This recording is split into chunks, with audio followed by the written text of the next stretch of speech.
Hey, how are you guys doing? Welcome to my brand new YouTube channel, where I'll be regularly sharing true scary stories that will make you question the existence of the supernatural. Please like and subscribe and turn on bell notifications so you get to see whenever I upload my next series of scary stories. Now, before I start with the video, I'd like to let you guys know that in my next video, I'll feature the best stories from the ones that you guys send me. So if you have any spine-chilling real stories that you want to share with the listeners, send it over to horroxperiencemedia@gmail.com. I'll also have the Gmail down below in the description so you will be able to send your story after you are finished listening. Secondly, and most importantly, I want to thank all the people from Reddit who let me use their stories for my channel. I will have the link of their posts in the description below, so if you like the story, please go ahead and upvote their posts, and send karma, through the link in the description below. Excuse my lack of technical terminology for Reddit, I'm new to it. With that being said, let's start with the series.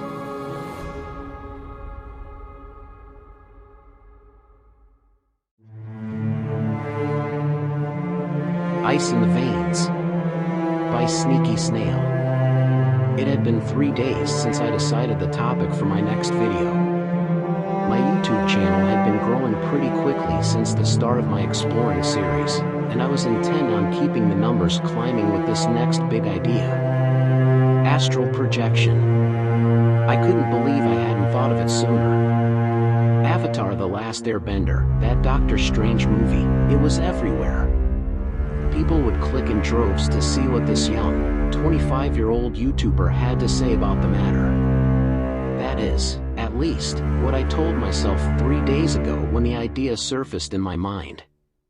Since then, every waking moment has been consumed with research, mapping, phone calls with family members in preparation to see if it was possible. Considering some of the videos I had worked on in the past, this was a tad more complex, and I was feeling it in the prep work. I had already stopped more than once to reevaluate whether or not all of this was worth the effort. Truth be told, I don't think I ever really cared, until it seemed like other people did. Making these videos had always been something that I did for fun, for me, and recently it hadn't felt like that. This ancient form of spiritual meditation had become common knowledge in recent years because of the popular media portrayal, but the idea to do a video on it, let alone attempt it, never dawned on me until I recalled a conversation with my grandpa Ron from a Christmas dinner some years ago. I have no idea what brought this particular conversation to mind. Maybe I saw someone taking an especially long drag on their cool menthol 100, or maybe I heard that old John Denver song I swore was a Grandpa Ron original for so many years. But I guess that is how memories work after all. They just sort of float to the top. At this particular Christmas dinner, Grandpa Ron had regaled me with tales from his early parenting years with his son Little Ron, also known as Ron 2 or Dad. Dad had always told me that he was a good kid. A real straight shooter. He drove the speed limit, stayed in school, did his homework, and generally kept his nose clean. He was such a square that he ended up buying lawn trimmings instead of weed the first time he tried to smoke. He always said how hard it was to be good, not find actual weed.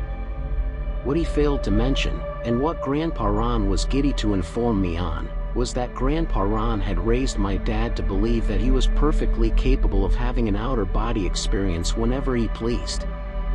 I wish I could describe the smile that my grandpa wore when he wove his tale for me. He himself would have characterized it as a shit-eating grin, but that is beside the point. Grandpa told me he got a lot of mileage out of that bold claim. Dad spent the majority of his youth in fear that the eyes of his father were always floating around just behind his shoulder. It didn't matter if he was in his room, 5 miles into the woods, or asleep at the back of the class in school, my father believed that Grandpa Booker would know. The thought of my guitar pickin', comb-over wearin', country-fried grandfather floating around Natchez, Mississippi to make sure my dad is doing right still makes me laugh 6 years after his passing. I imagine him wearing a Scrooge-like white gown floating through the air, what little strands of hair he does have fluttering behind him, all while puffing his trusty cool menthol 100 despite being incorporeal. As funny as that image is, some people do not find this a laughing matter. People being my father, who had missed out on one too many dastardly deeds, and good times with his friends because of his ghostly dad.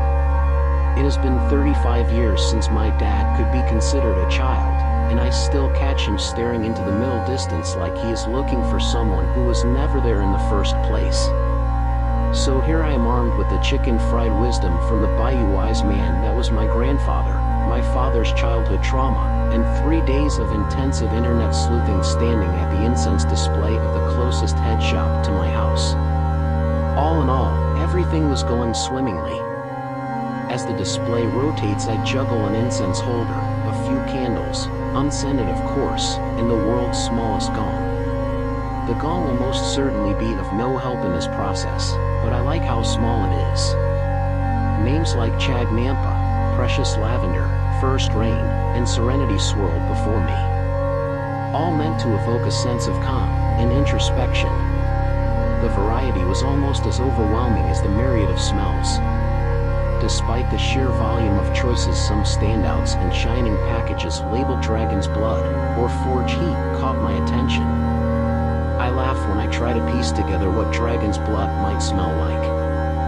The odor of sulfur and iron could not be pleasant in the slightest. I settled on First Rain, as it seemed appropriate, me being an astral virgin and all. As far as video startup costs go, I made out pretty easy on this one. The biggest expense was the tiny gong, and I hesitated to factor that in on account of it not really being part of this whole process. I made my way to the register through a short aisle that contained bongs of varying sizes and quality. Each row held a sign with bold red letters stating for tobacco use only. One had enough letters scratched out so that it read for taco use only. I laughed. Not because it was funny, but because the idea of someone using anything in this store for tobacco was already hilarious enough without any wordplay. There was a lady at the counter on her phone. She sighed and put it on the counter when she saw I was approaching. She looked at me, and I could feel her measuring my purchases against my appearance. I felt the urge to speak, and before I could formulate the appropriate way to open a conversation with a stranger or cashier, I said, "I love your tiny gongs here. Not my best. Not my worst." The cashier blinked and looked me up and down, allowing me to stew in my opener for far too long before she began ringing up my items. Me, not being able to leave well enough alone, decided to double down. I usually don't see them this small. I am doing a video on astral projection, and I thought it might help get me relaxed, or I trailed off while looking down at my feet, realizing I hadn't even considered the end of that sentence before I started speaking. The harsh beep the cash register made after each item was scanned punctuated each moment of silence as if it were an air raid siren trying to tell me to get the hell out of there. When the ringing stopped and I looked up, the cashier was smiling. Her name tag spared me further small talk and informed me that her name was Debbie. Debbie started with your total is $12.80. I gave you a discount on the tiny gong, and just so you know, astral projection is no joke. My sister tried it one time, and she hasn't been the same since. My curiosity piqued, and I had to know changed in, and good way or dash she cut me off just changed She is always talking about her aura, and junk since she started. I didn't, but I nodded my head as she continued, I don't know, different strokes for different folks I guess. That made me laugh. It sounded like something Grandpa would have said. Of course he would have sandwiched it between drags on a cigarette and some sage advice.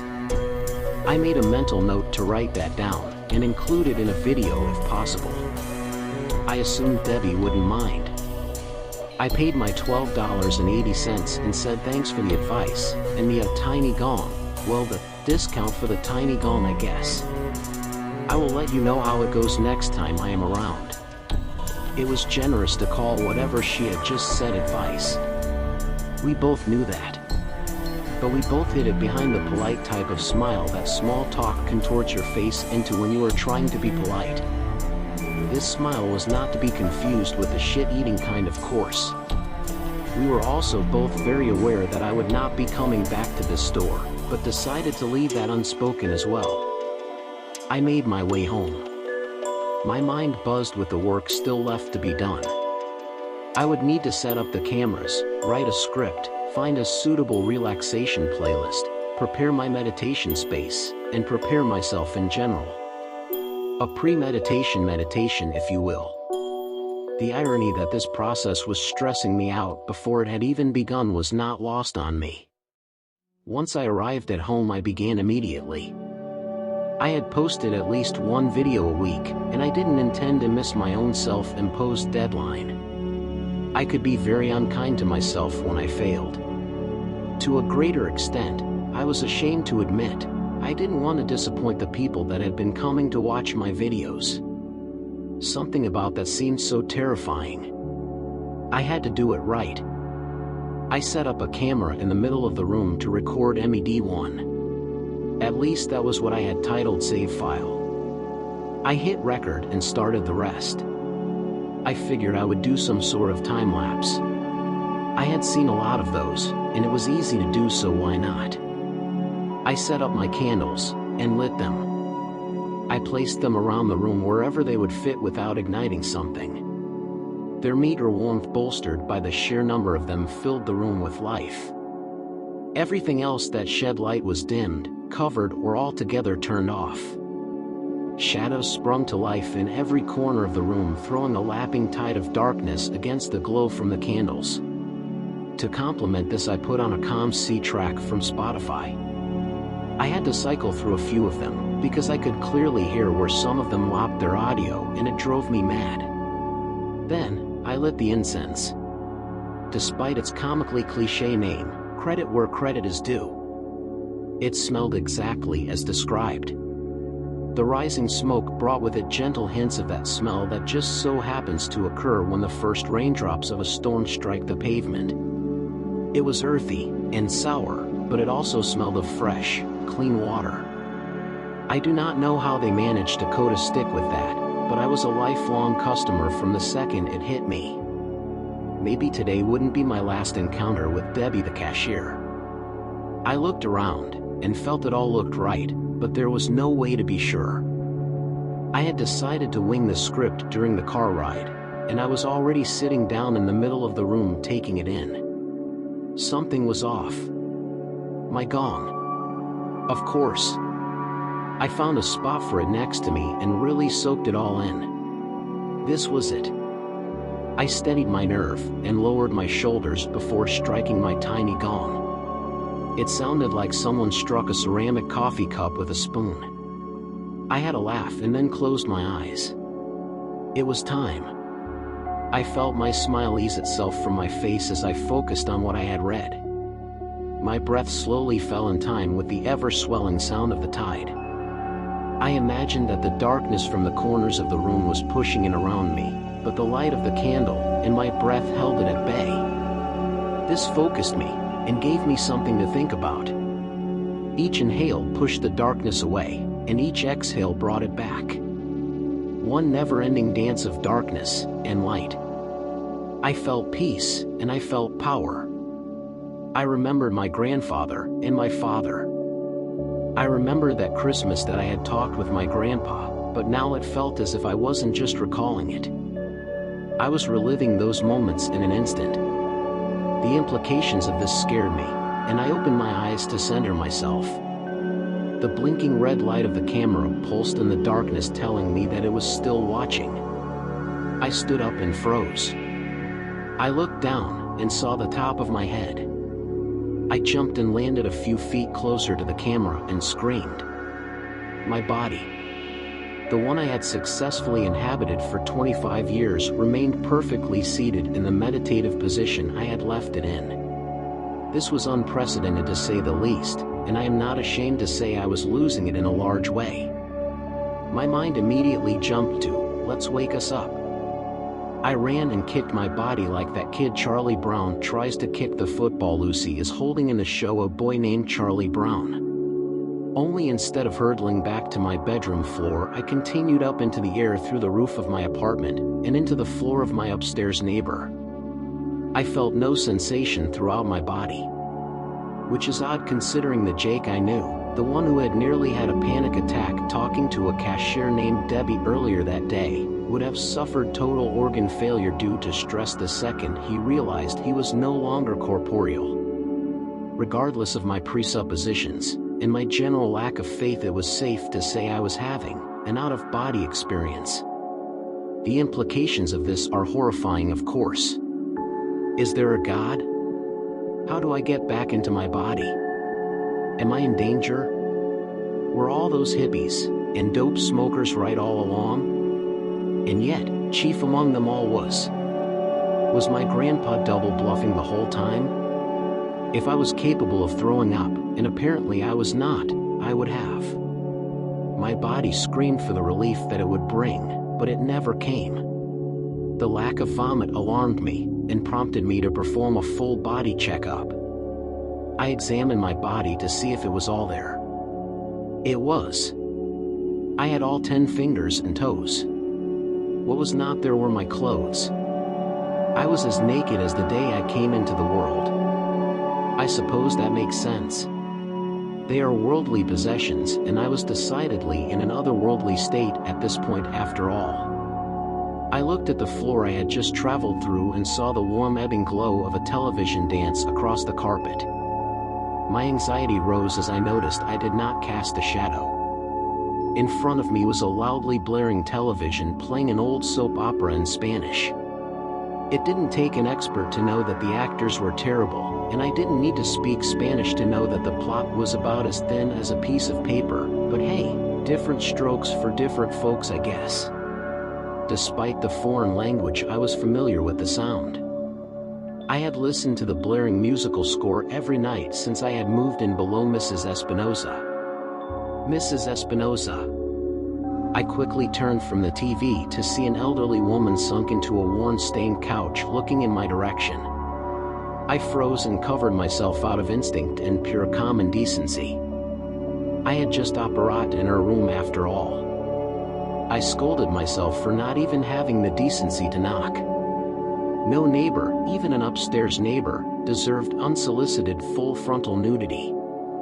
Even an upstairs neighbor who plays loud Spanish soap operas regardless of how many times you confront her about how it ruins your sleep has some basic rights. I felt the hot sensation of embarrassment fill my cheeks. I began to apologize, Mrs. Espinosa. I am so sorry. I was just, well, there was this video, my clothes, actually a dash. My voice faded as I realized that Mrs. Espinosa, although gazing in my general direction, appeared to be more interested in her stories on the television, and the pint of cookie dough and tea you want some ice cream on her lap than the 6'2" naked man in her living room. I considered that she was in shock.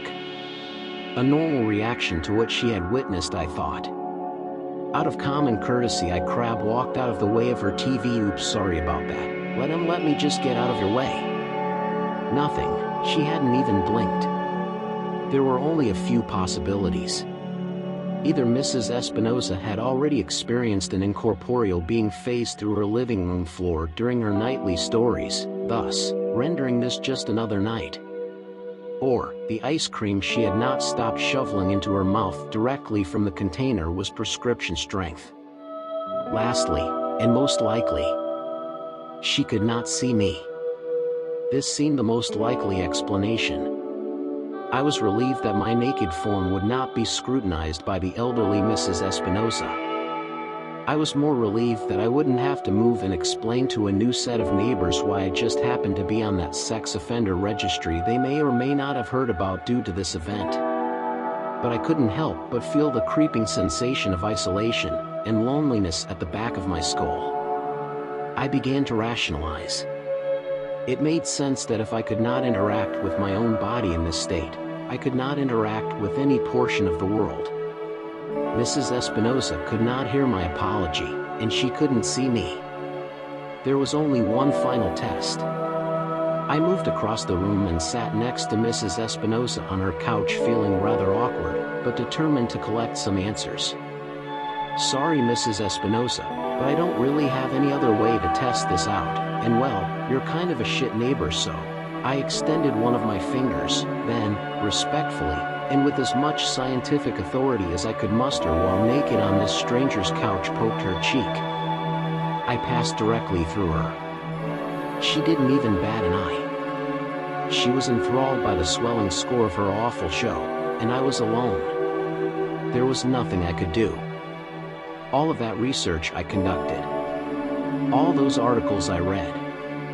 The rewatch of Avatar: The Last Airbender that I was sure would prepare me, all seemed so insignificant now. I recalled reading all of that under the pretense that when it was finally time for this to happen, it wouldn't.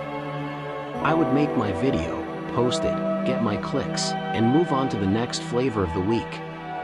As I sat there in the dim white glow of the television, I realized that I had taken my ability to change the world around me for granted all my life. I felt nothing. The world was simply passing me by, and there was nothing that I could do to grab onto it. It would simply go on without me. My heart began to race as I considered my own insignificance, and I felt the growing sensation of fear root itself inside me. I decided then that I wanted off this damn ride, and I wanted my body back. I stood up, and in a moment of contrast to my internal panic, I let out a timid "Thank you, Mrs. Espinosa. I guess I will see you some other time," before throwing myself at the ground. I was not prepared for what awaited me in the room I had left. It was dark. Very dark. All of the candles I meticulously placed around the room had extinguished. What little warmth they had given was gone as well. I saw the final spark of light leave the incense stick I had lit, and wondered how long I had truly been gone. I thought to myself that the candles and the incense should have stayed burning for an hour or so at least. My entire body, if I could even still call it that, screamed at me to leave, despite me not having anywhere to go. I walked toward the center of the room, and saw the familiar pulsating red light of the camera. "Hey buddy, maybe you got something?" Then, as if responding to my voice, it stopped. The computer screen flashed to life, and an auto playback of its recording began. The screen cast its weak light into the heavy dark, and I basked its glow. MED1 began to autoplay, and I watched myself set up the room. First the candles, then the incense, and then a close-up of my face as I searched for the right sound to play. I watched the person on the video smile as he struck the gong, and felt that familiar smile upon my face now. That familiar smile would not last long. As I continued to watch the first moments of my meditation on camera, I noticed something I could not have possibly seen during the recording. As my shoulders rose with each inhale, so too did the flames of each candle. Just as I had imagined it in my mind. They pushed back the darkness as if it was a receding tide. My shoulders lowered, and the darkness crept in from the edges of the room. Slowly. Unnaturally. Only to be pushed back with my next breath. It looked as if it wanted to smother the life from every candle at once, but it could not gather the strength. I felt the smile that had crossed my face when I saw myself strike the gong slowly twist itself into a horrified open mouth expression. It was the face you might catch on someone who just witnessed a horrific accident. I felt it, and I could not tell why, but I knew I was about to witness something I didn't want to see. I could only watch in terror as the darkness pushed ever closer to the meager bloom of the candle. Inhale. Exhale. Inhale, and on one exhale, indistinguishable from the last, the candles were snuffed out. The darkness consumed every crevice of the room, and threw a pitch-black cover over everything, including myself. It was as if a floodgate holding back this horrible, dark tide was lifted all at once. I watched petrified as it consumed my body from head to toe in an instant. There was no cry for help. No pain. Only a slow, almost indiscernible rumble that rose to a crescendo the instant my body was consumed by the shadow. I let out a silent whimper and felt that something was horribly wrong. I turned to peer into the darkness behind me, now faintly illuminated by the white glow from my computer. There, at the edge of where the light became shadow, sat my body. Legs still crossed. Eyes still shut. I stepped closer now, slowly, though I was not sure why. I tried not to revel in the sensation of fear coursing through each of my limbs. I was afraid of my own body, and that was something new. Another step. I told myself I would sit down where I left my body, cross my legs, relax, and this nightmare would be over. One more step. The darkness pressed in close now that I was away from the faint glow of the computer, and I could feel its weight upon my chest. I took one more step, and as my foot struck the ground, the body in front of me, my body, opened its eyes and looked directly into mine. My feet turned to lead, and I was rooted to the ground in pure, uncut fear. It knew I was there. I knew in my soul that it didn't just know I was there though. It saw me. It knew who I was. It knew me. Our eyes were locked together like predator and prey. I knew in my heart of hearts that I was not the predator in this standoff, and I couldn't help but feel in some small way that as long as I didn't move, this would all just go away. I stared, breathless, and still for a moment longer before I saw what would extinguish any remaining hope I had that I would wake from this nightmare. There, at the very edges of its lips, my lips, a smile began to form. It crawled across my face, its face, until it had grown into an impossible rictus grin, and I began to scream.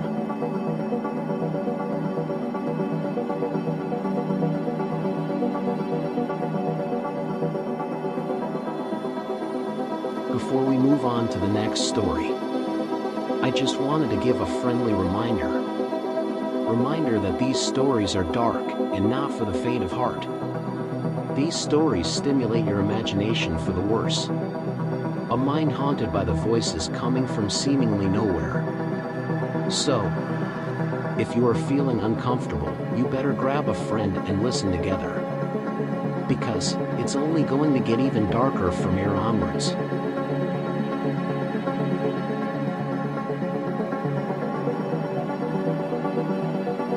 I'm Afraid of Turning on My Wife, by Jazzgrackle. My wife and me have been together for a couple of years now, and it has been a beautiful marriage.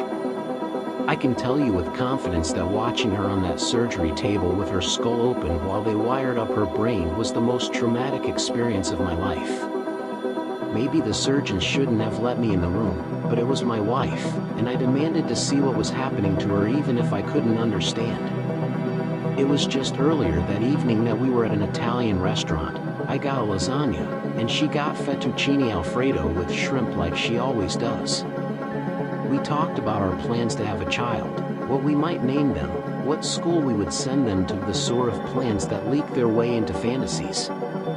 Occasionally she would have a drop of alfredo just below her lip that she would gingerly dab with a cloth before indulging in the life we were both looking ahead to.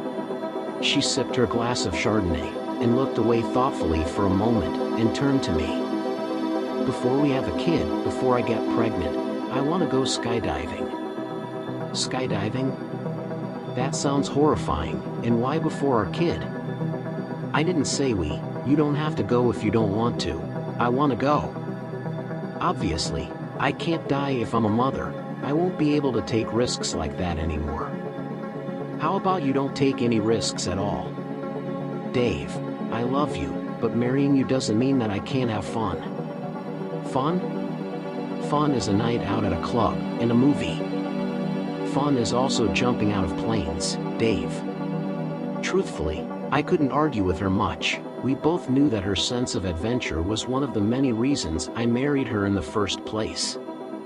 And I only assumed my ultimate willingness to go along with these adventures was a reason she married me.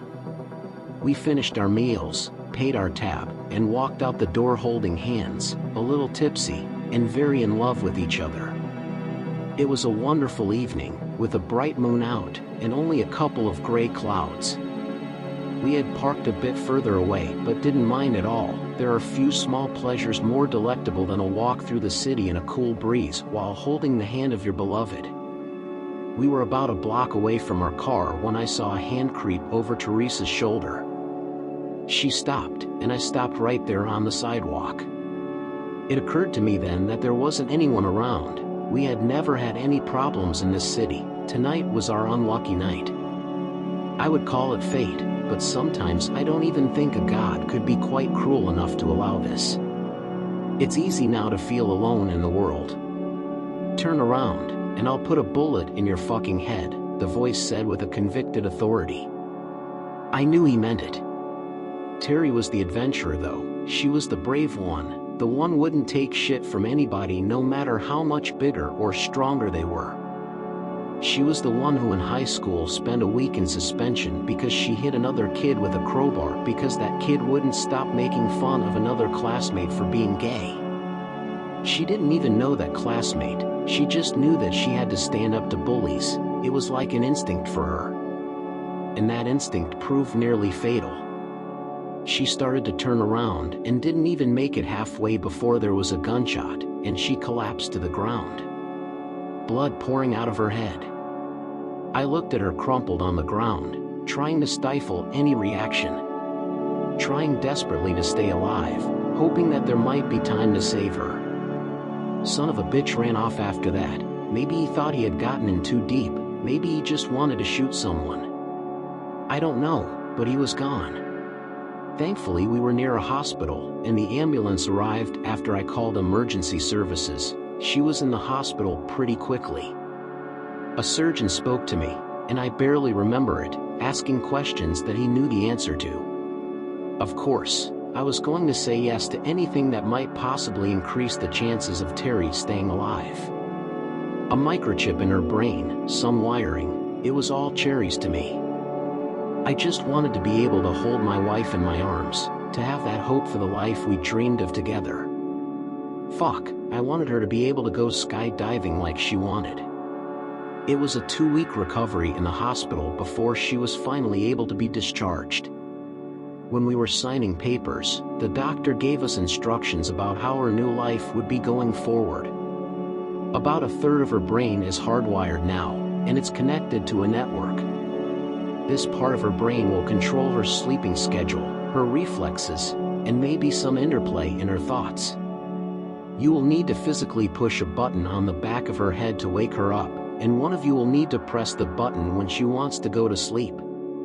I know this is difficult, but there are some positives. What positives? I asked. Because her brain has access to the internet, she will be able to access information locally, and from around the world. She will, in essence, have man's accumulated knowledge in her mind. You mean she'll be able to Google things even if her phone isn't on her? Yes. That just sounds like a gimmick. It basically is. Look, I'm just happy she's alive. We all are, sir. The first day back was pretty easy. We both took a week from work, so we could be together while she recovered. We woke up together at about 11 in the morning, or I should say, I woke up. I turned my wife on at about 11 in the morning.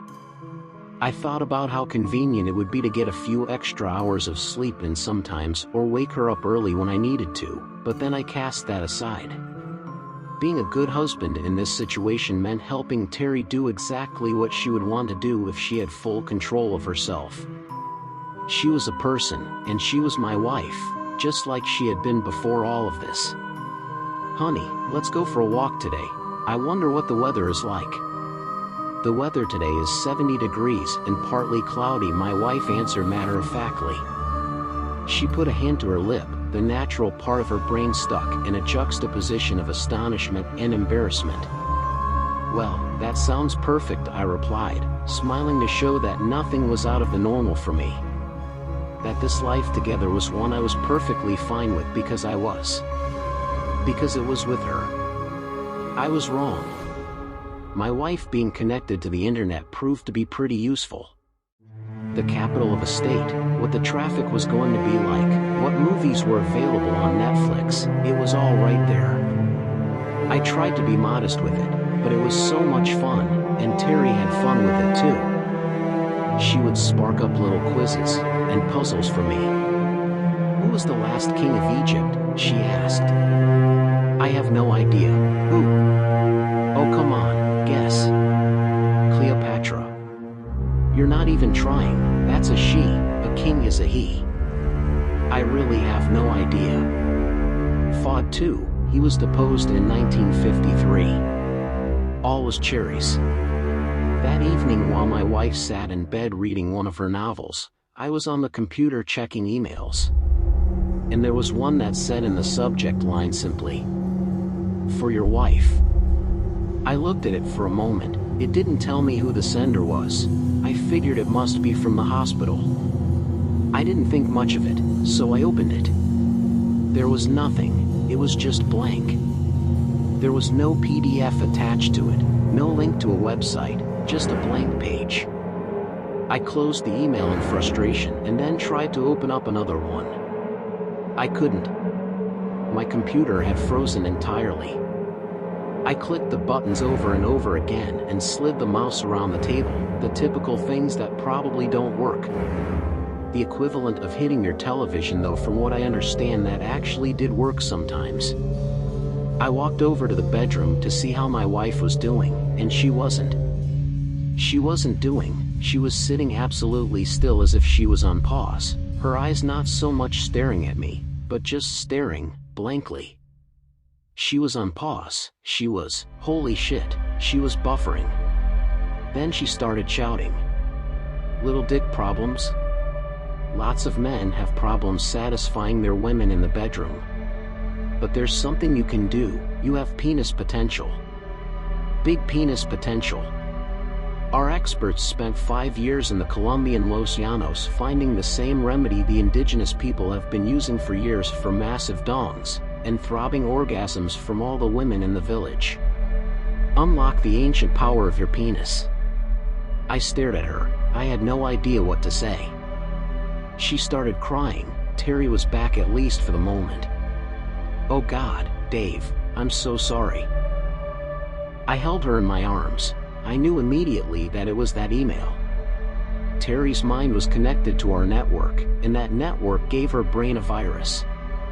It wasn't something I had at all considered a possibility when she was discharged from the hospital, but it was so obvious now.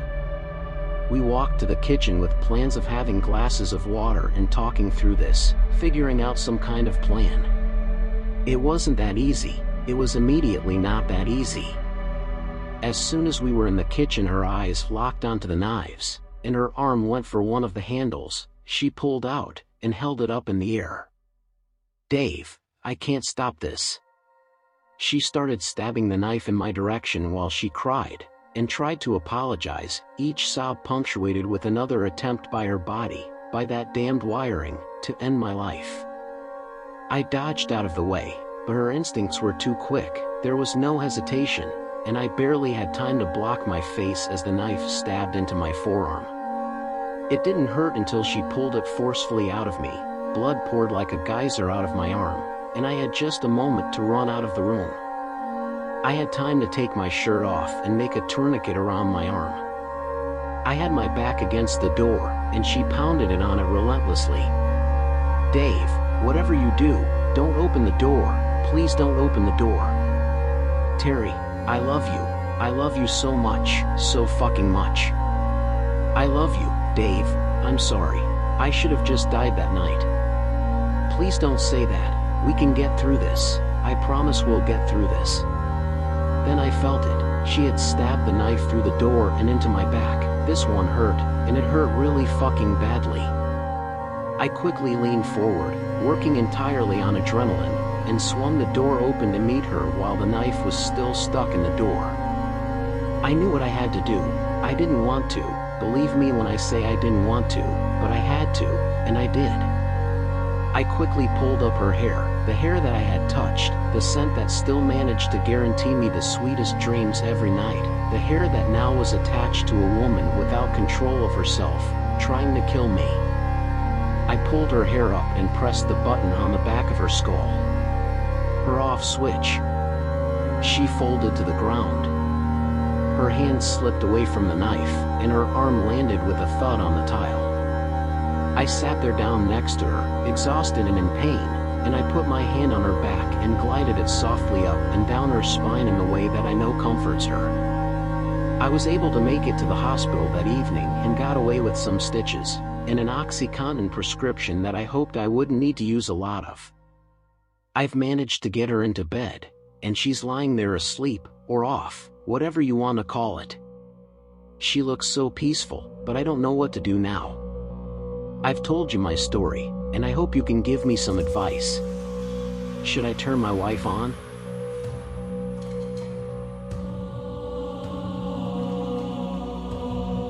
Since you've made it this far into the video, I'd like to make a request. If you have enjoyed yourself so far, I'd really appreciate it if you liked the video and subscribed to my channel for more upcoming horror stories. Press the bell icon to get instant notifications whenever I upload the next series of true, scary stories. If you like the content, please help push this channel into the algorithm. Now, with that being said, let's continue on with the stories.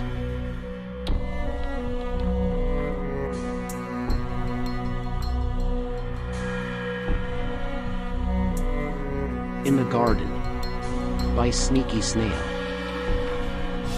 Tired eyes part for the first time in what feels like ages. A familiar ceiling greets me, and yet, something is different. A flash of heat bolts through my limbs as I notice that the ache that has persisted in my knee for the better part of 17 years has disappeared. In fact, every minor ache and pain that had become part of my day-to-day life has evaporated. I cannot recall a more restful night's sleep in the last decade. Newfound relief begins to mingle with fear. Something is not right. My excitement mounts, and I reach my arm to my side in search of my wife. She is not there. In fact, it does not appear that anyone has inhabited that side of the bed in some time. For the first time in a long time, I am alone. I jolt upwards in my bed, and feel unfamiliar hair brush my ears and cheek. I do not have, nor have I ever had, hair this long. Panic grips me as the blonde hair hanging from my head intertwines with my fingers. When my eyes shut last night, this hair was brown. This is not right. This is not real. I let loose the hair now matted in my fingers as my eyes dart around my alien environment. My hands begin to shake. Where am I? I try to steady them and regain my composure. I interlock my fingers, and I begin to count. 1, 2, 3, breath. 1, 2, these are not my hands. The palms are much too large, and the fingers are much too short. My breath has grown audible and trembles, bringing an end to the deafening silence I awoke to. I frantically scour my surroundings for anything with a reflection so that I may confirm the burgeoning suspicion in my mind. This is not my bed, not my house. The nightstand where I placed my watch just last night is nowhere to be seen. In its place, a shelf. I am afraid. Where am I? Who am I? Where's my wife? The wedding ring that sat faithfully on my hand nowhere to be found. The dread firmly rooting itself in my body hurls me from bed. In my haste, I clumsily fall to the ground, tangled in the bed sheets. My fingers claw at the carpet below me in growing concern. I scramble to the bathroom door that stands ajar in the corner of the room with uncharacteristic speed. As I raise myself to the mirror, an audible whimper escapes my trembling lips. Nothing of the man I was the night prior remains. I throw open the medicine cabinet that corrupts the familiar form I had hoped to see. I begin to rifle through its contents. A single pill bottle clatters to the floor. I fall to my knees and clutch the still rolling bottle. The label reads Thorazine, antipsychotic. My eyes scan the bottle line by line. Side effects, dosage, instructions, and finally, in worn digital print, a name, Morgan Taylor. Is this whose hair hangs in my face? I dropped the bottle to the ground and firmly grasped the basin of the sink as if it were the holy pulpit that would bring me the absolution I so desired. I closed the medicine cabinet in a manic hope that it would suddenly reveal a new, more recognizable face. Instead, I see the same fear-filled green eyes. Below them I noticed something I had not seen before in my panicked state. There, on my left cheek, right below the eye, was a brilliant smattering of red nearly drowned out by my now burning cheeks. My hands still grip the pulpit as my face creeps closer to the glass. I brush the fine mist with my thumb, and it smears across my cheek. The crimson streak releases the smell of iron, blood. Where did I cut myself? Chills creep through my body as the reality of the situation I find myself in solidifies. A wave of nausea rushes over me. Searching for relief, I turn on the faucet and scrub my face in near frenzy. My fingers find no trace of a wound. This is not my blood filling the wash basin. Not my blood dyeing the clear, tumultuous water circling the drain that brilliant, dazzling, diluted pink. I watch the water continue to spiral around the drain and disappear. The hissing faucet grows deafening. Then, from the back of my skull, a whisper unearths itself from the depths of my subconscious. A litany of horrid nightmarish questions begin to tread through my already tired mind. Where is my wife? Whose blood is this? Have I hurt someone? Am I safe here? The constant hiss from the faucet begins to pool with the now cacophonous whispers. I am not sure how much time has passed before I snap back to what I reluctantly call reality. I must have been standing there for at least half an hour, judging by the streaks of sunlight now bursting through the windows around me. I turn the tired faucet's handle and welcome silence. Taking hold of what resolve I can muster, I set out in search of answers.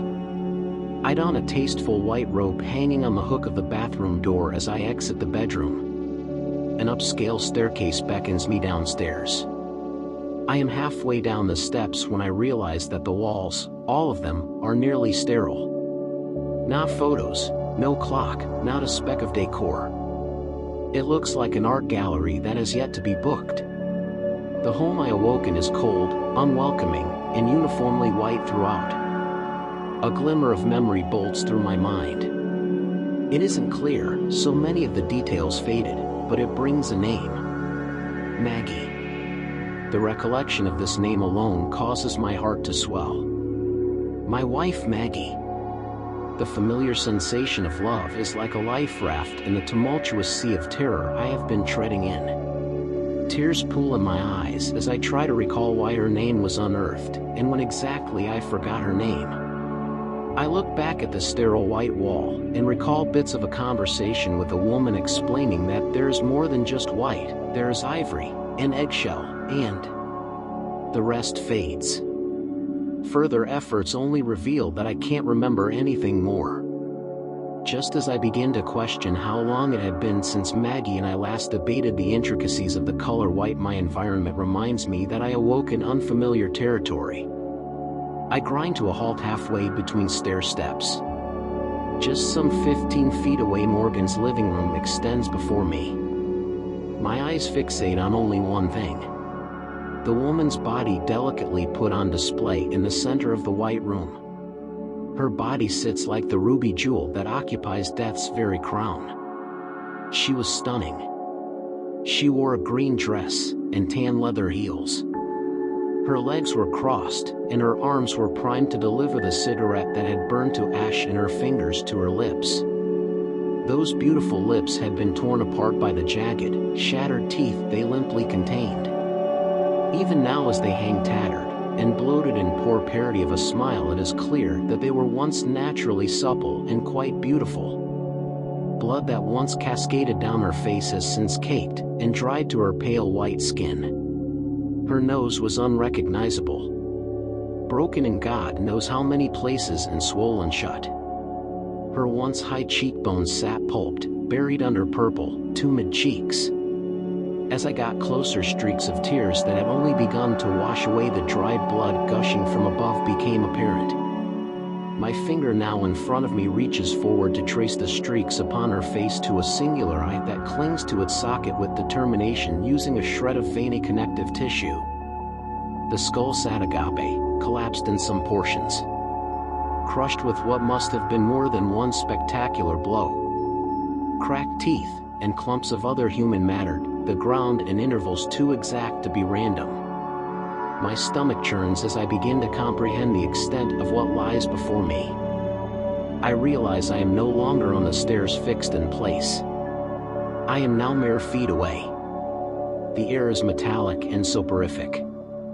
I recognize the same beautiful ruby mist that adorned my cheek earlier all around me now. It welcomes me like a familiar friend. It wants me to know. My skull tingles and tears begin to pool in my eyes again. My hand still extended before me is compelled by some unknown force, or desire. The thick black hair loosely hanging from the woman before me begins to fill my fingers. Some strands pull away from the remains, unable to maintain their once solid hold. I am mesmerized. Never in all my life can I recall beauty like what lies before me. The elegant posture, the contrast of colors on display, the loving and careful attention to detail. The mesmerizing color radiates in every direction. My eyes widen as the captivating narcotic force of my surroundings begins to seep into me towards my very core. I cannot recall euphoria like this. A lightning bolt of humanity strikes me, bringing me to my knees. The tears welled in my eyes begin to fall as I begin to fathom the tangled bloody hair interlaced within my own fingers. I begin to heave, before curling onto the floor. Disgust washes over me. Whose thoughts are these? They could never be mine. These thoughts, these whispers from the void. They could never, would never come to life in the body I once inhabited. Then, all at once those same whispers offer one name. Morgan. It must be him. Morgan is the source of these thoughts, this destruction of self. These desires that course through me with such irresistible vigor. These feelings that claw through me like a malignant growth determined to rot my very humanity. I close my eyes seeking escape, but I can only see that woman's horrible face, and the magnificent pattern that the destruction of her skull caused. I am appalled, and yet, the churning in my stomach, and the heat in my veins tells me that these strange discoveries are only the beginning.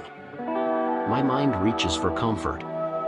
It delves deep to recall anything from the life I swear I once knew.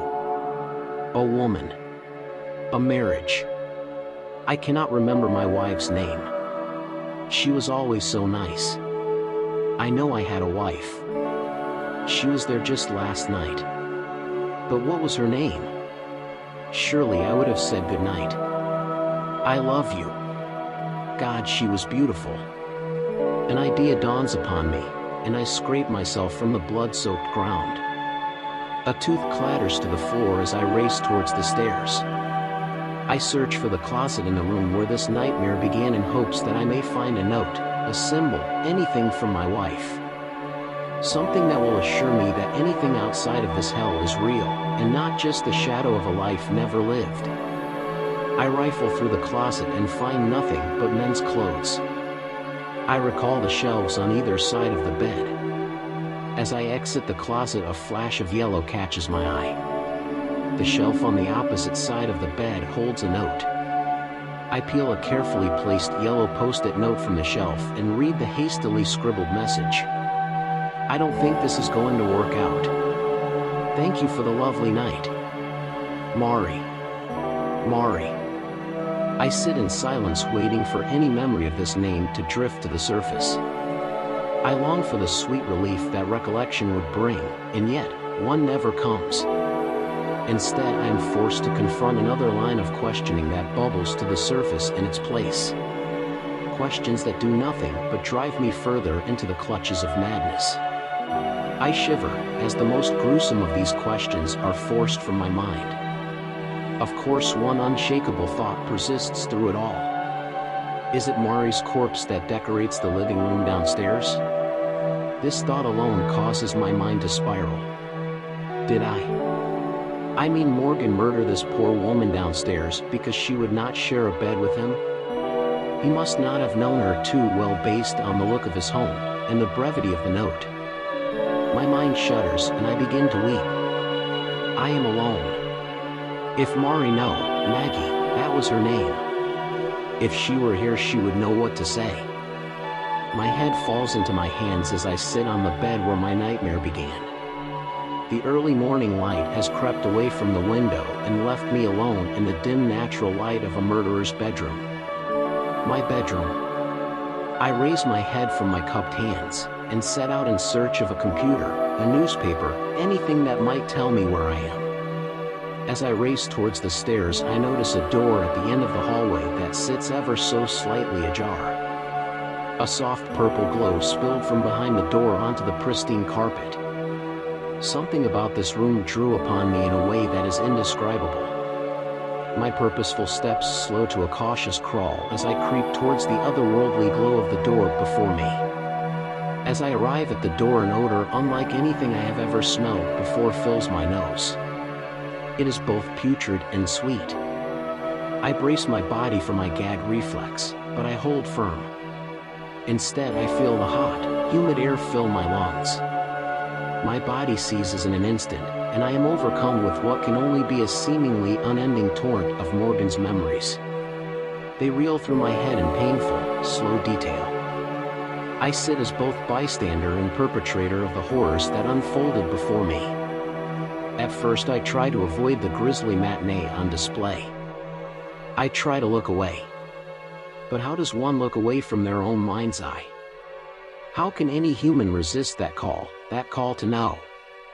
I try to separate myself from the abomination committing these horrible acts, but how does one ignore the acts of their own hands?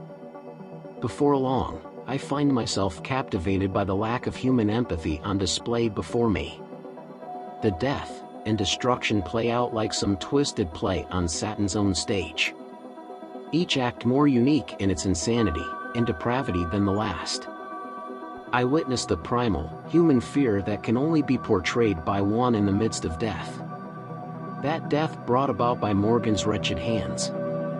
The same hands that washed my face just this morning.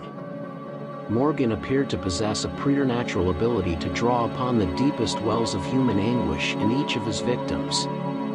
Much like a painter draws a portrait out of the canvas before them. At first it appears nondescript, but beneath the surface, sometimes deep beneath the surface, there is beauty. I watch those hands coax the life out of a man submerged only inches underwater in what appears to be the clawfoot tub I saw this morning in the bathroom. He struggles, but there is no hope in his face, only pure animalistic drive to survive. I watch anger, hatred, and fear of death congeal to create a delicious cocktail of despair in his eyes below the shimmering surface of the water. I realize I will never find this look anywhere else. Our wretched hands made this. I see the instant the man's life leaves his eyes. His soul takes the moral shell's miserable hate with it, but leaves its fear in its eyes. In every scene, fear burns brighter than anything else in their doomed eyes. Even in death you can see the still smoldering embers of their terror. I find myself wondering what caused their fear. Is it the fear of death and its uncharted waters that burns so brightly in their eyes? Maybe they are afraid of losing hold of life itself. A final thought crosses my mind and ceases my line of questioning. Maybe they are just afraid to be in the very presence of their executioner. Every face told the same tale. None of the people that Morgan got his hands on expected him to be the one to deliver them to the afterlife. The predilections each had cultivated regarding their own demise shattered and subverted by their newfound master of death. Each was reminded in those last moments of their mortality and the unsanctimonious nature of death. If there were others in this theater of the disturbed I found myself in, they too would see in these final moments the disheartened look of realization on display in each face. The realization that their life was not precious or sacred wore heavy on their damned features. Their life was tangible, real, and for the first time in many of their lives, not theirs to command. To these lemmings, life is given by God, given by the sheer chaos of the universe. It is a gift, never to be taken for granted. If Morgan can extinguish this sacred flame with nothing more than an inch of water, or a simple club, or his own miserable hands, what does that say about their gods of creation?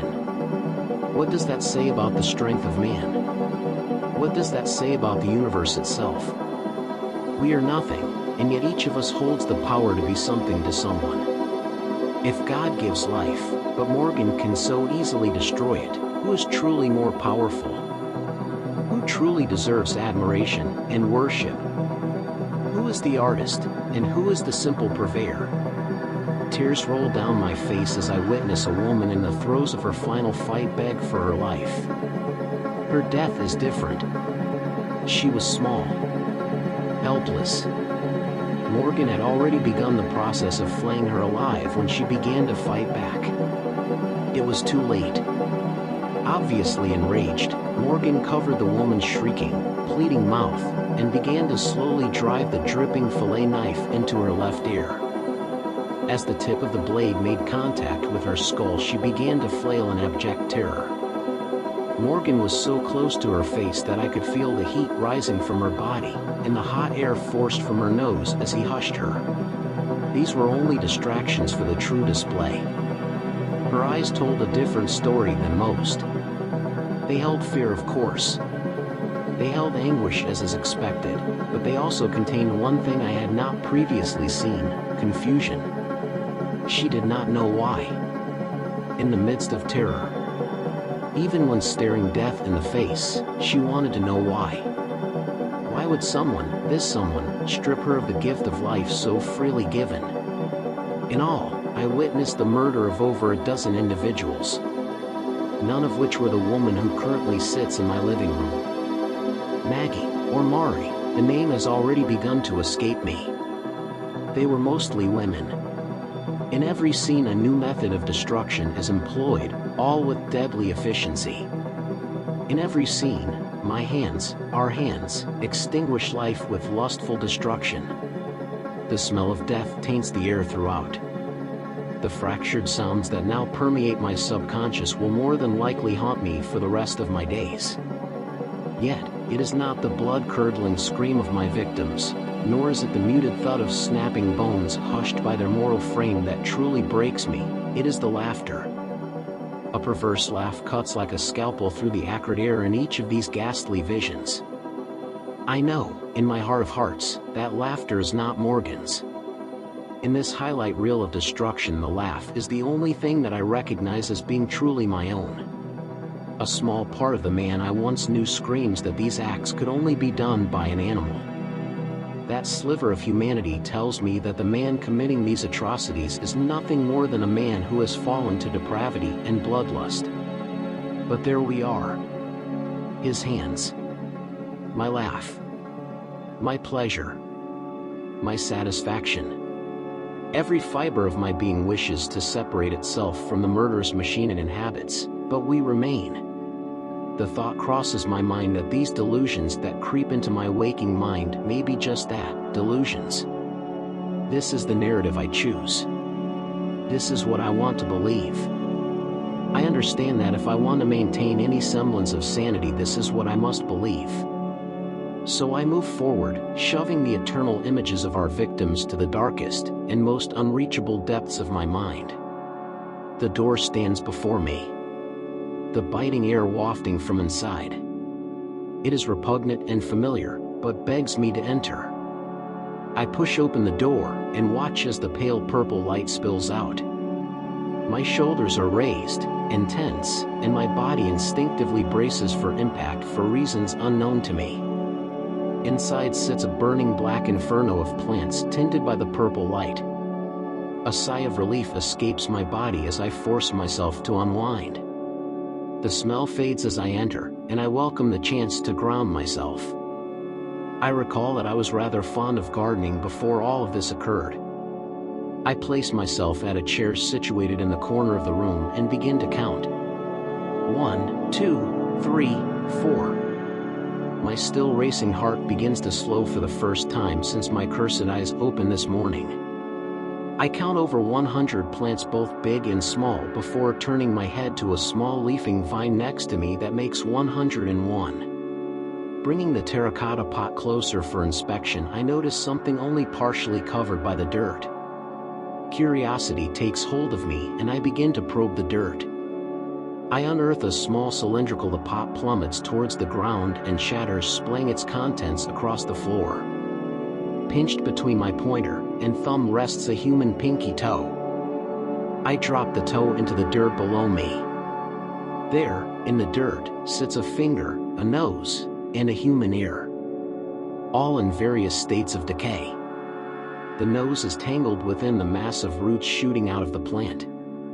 The roots themselves have snaked through one of the nostrils, holding it in place like some morbid caricature. This is what caused that putrid stench.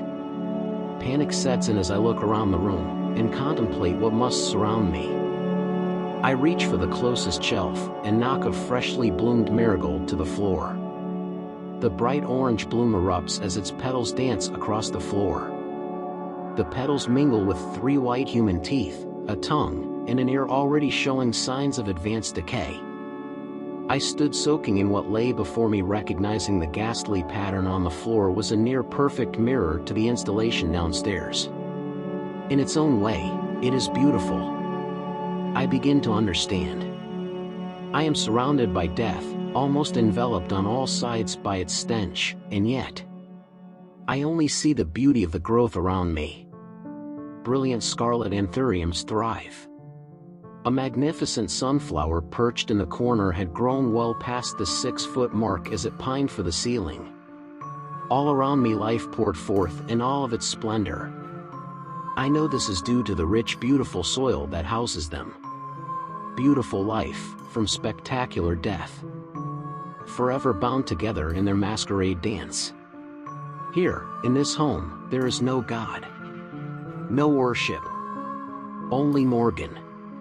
There is no reverence for anyone or anything save the eldritch forces of birth and decay. In a way, it was liberating.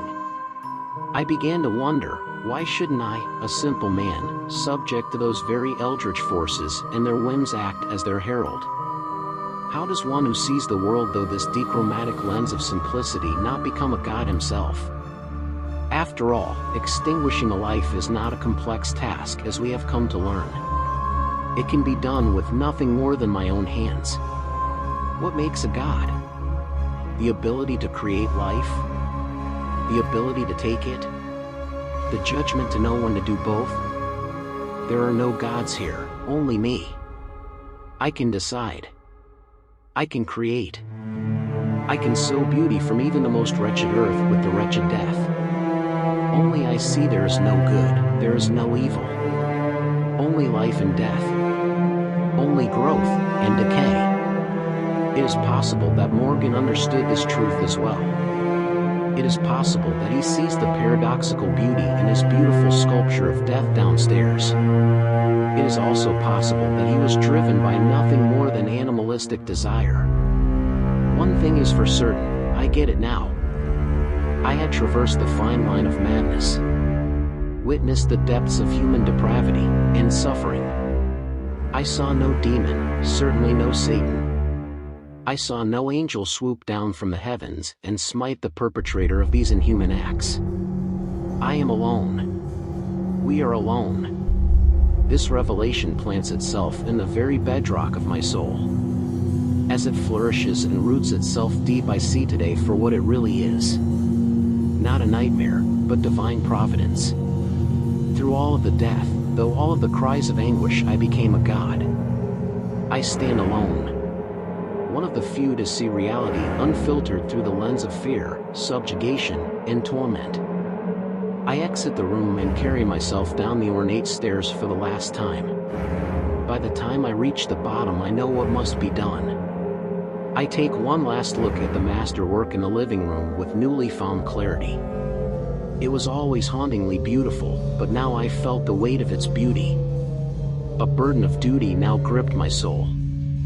I get to work disassembling the magnificent effigy of Earth before there is a garden to tend to.